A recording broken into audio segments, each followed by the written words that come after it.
First time that Havant and Waterlooville have ever met Gosport in the league. What's going through your mind an hour or so before kick-off? I think same as the players, are excited, looking forward to the day. Looking forward to the game. It's been obviously a Christmas period now, and back to football, back to business, and I think that's where we enjoy ourselves most.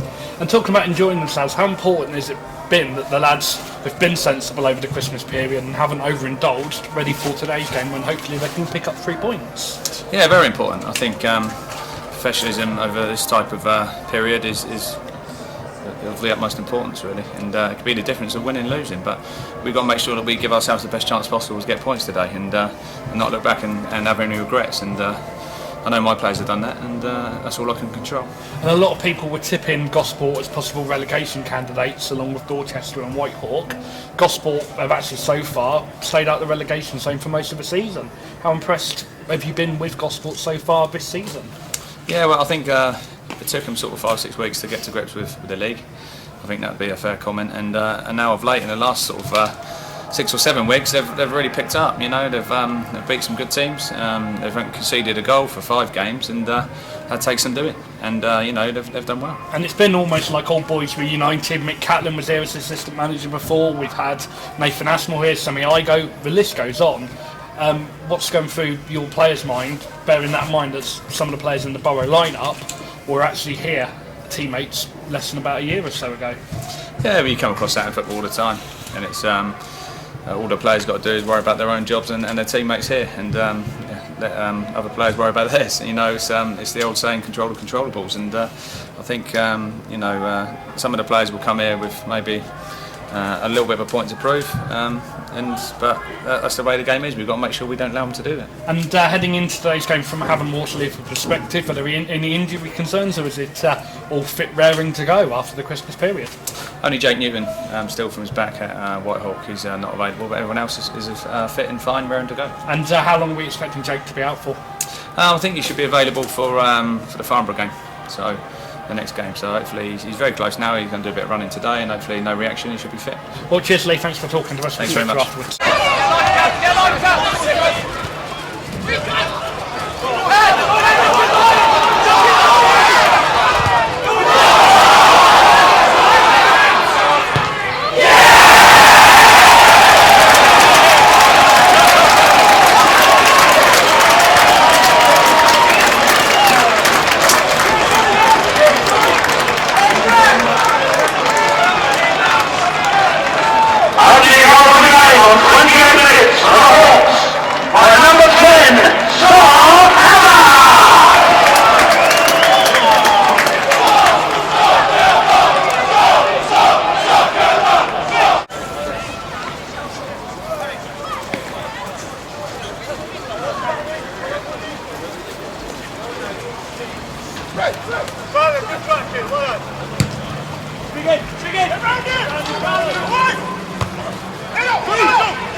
for that reason. I just didn't want the referee to have a chance to even up with one being sent off, and Scott was on sort of one more tackle. We'd have been in it on a second yellow card. So, you know, it's his enthusiasm and his work rate, why he wants to go around and affect things. But I just felt that today it was the right decision to bring him off. And is that a problem with Scott Jones? Is that something he needs to calm down, or would you feel that taking that out of the player would change something within Jonesy?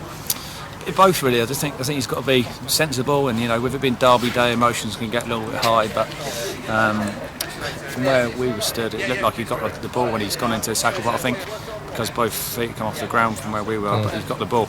So it's a difficult one. But I want to curb his enthusiasm, but don't take it out of him. If you know what I mean. So because he's so effective when he works hard as a winger, and being 6'2", it gives us a different option. As a former goalkeeper, I'd like to sub-mention that amazing save that Scott Bevan did, falling away and flapping it away with one hand. That was incredible. Great save. You know, he didn't have a lot to do today, Bev. When he done it, he done it very well, and he's been a solid rock back there for us, and it's another clean sheet. Can we talk about the Dennis Ollie goal, running his opposition from about 20 yards, taking it around the goalkeeper? I mean, that's a great goal for Ollie, isn't it? Fantastic goal, you know, and he can do that. We've just got to get him to doing it more often.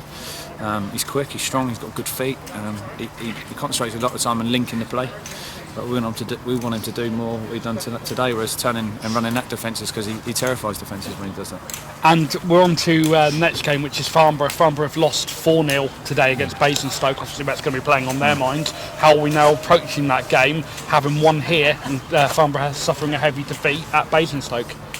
Well, we want to go there and obviously try and win the game. You know, every game we go into, we try and win it, and it'd be no different then. It'd be again another local sort of derby really, and it's always got a good feel to it, the Farnborough games, and you know, Nick Corradine will be looking forward to going there and playing, and you know, but we've got to make sure we approach the game in the same manner and look after ourselves between now and then, and to try and go and do a professional job there.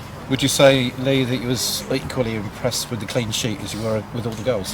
Very much so. I think the foundation of any team being successful is clean sheets or defensive solidarity, and we've had that really, and I think with Pedro coming in and the big man in goal, Bevs, I think we've looked very solid.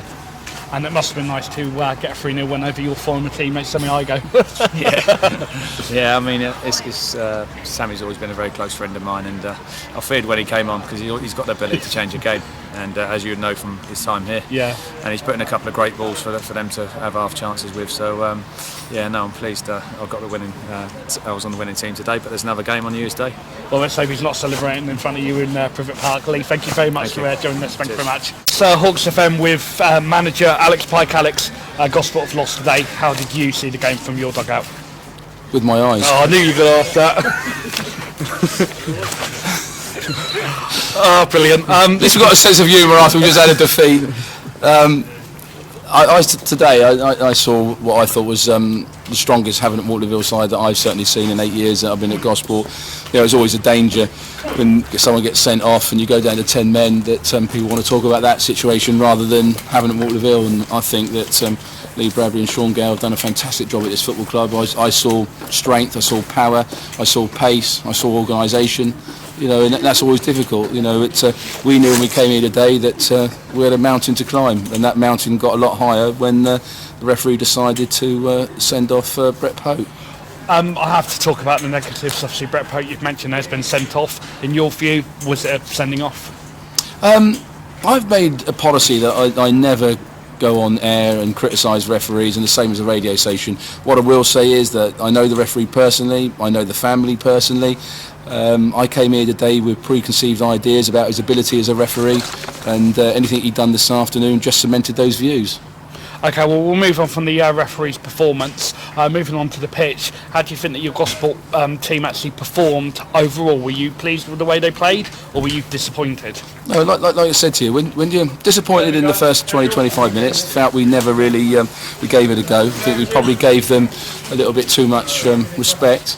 But you know, when you go 1-0 down, like I said, that mountain became higher. And what pleased me is that I saw effort, and I saw players that were willing to put a shirt on for Gosport and fight in the second half. It was always going to get difficult. Like I said, the mountain got really high in the second half, and their last 2 goals as a manager, I can wipe from my mind. I'm a manager that try and win football matches and not just shut up shop. And we went through 3 at the back. And when you got 10 men, I gave Havant space. It's nothing that Havant created. It's what I gave them, and they exploited that. And fair do so. When you're a good side, you're going to exploit it. But we had a go. And in the last 5 minutes, we had a couple of headers and we saw a couple of good saves from Bevan. But that may be me being a bit optimistic. But like I said, when you lose a game of football, you've got to learn from it. You've got to take lessons out of it. And as long as I can take lessons out of it, my players can take lessons out of it. That will make us a better and stronger side for it. And what I like about this league is, there's games coming thick and fast, and it gives you time to correct those errors and try and tweak 1 or 2 things. And there's no doubt about it that we know it's a massive mountain on January the 1st against Havant and Waterlooville. But they've seen me, I've seen them. It'll be a completely different game on that day, and I'm hoping that Father Christmas does not present me with Mr. Power again. And just finally, is there anything that particularly surprised you about having a Waterlooville, and that you'll be changing your team against them on New Year's Day, or was it really what you expected? No, I think as a manager, the same as Lee, I think you try and second guess the opposition, and I second guessed them wrong. I thought Nanetti would start today, hence the reason I changed my back 4, and that didn't come off. I was quite surprised to see Scott Jones playing left wing, maybe not his best position, and that surprised me. But having said that, they've got such a good, strong squad here at this club that he can afford to play any players he wants in any positions, because he's worked hard to get a good, strong squad here, and I'll take my hat off to him.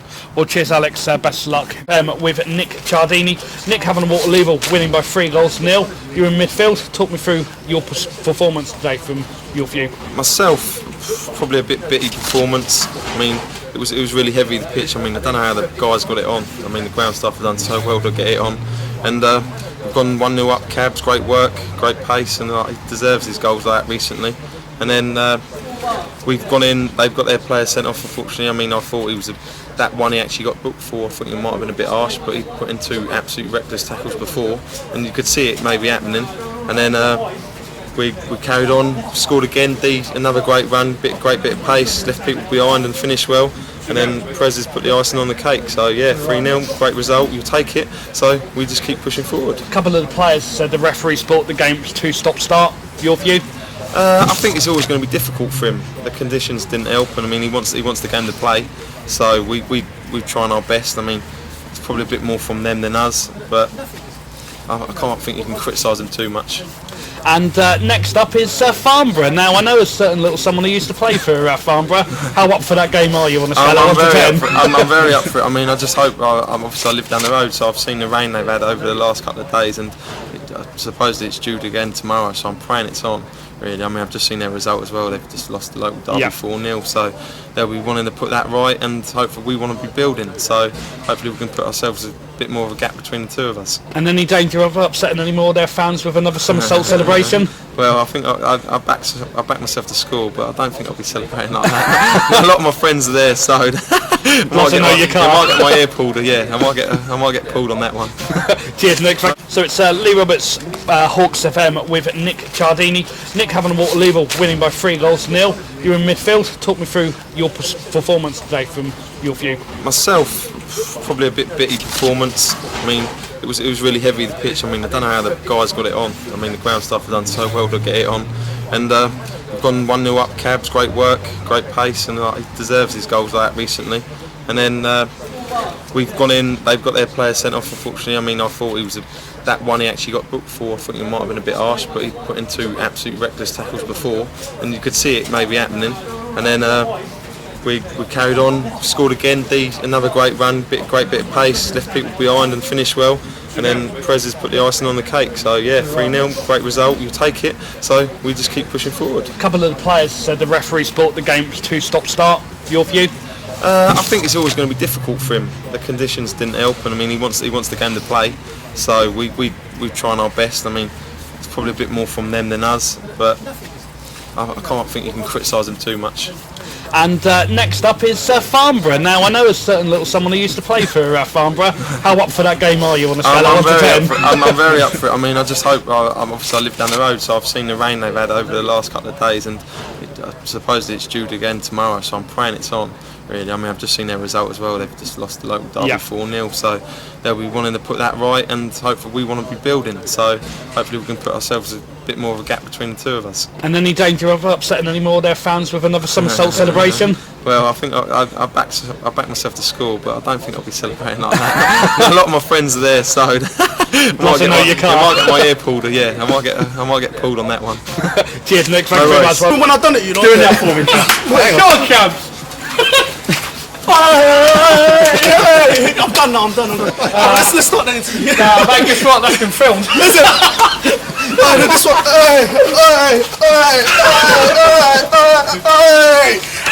Make sure that's on the side. Superb, mate. I think probably that's gonna go viral. Oh man. I've got Sar camera with me. If I can actually stop him dancing for 2 seconds. First off, gotta say, superb. Congratulations on playing a month. Oh, thank you very much. Congratulations on an outstanding goal. You said to me, I only scored tap-ins. No, listen, you know that one, it's a confident finisher. As soon as I had the ball, I said, you know what?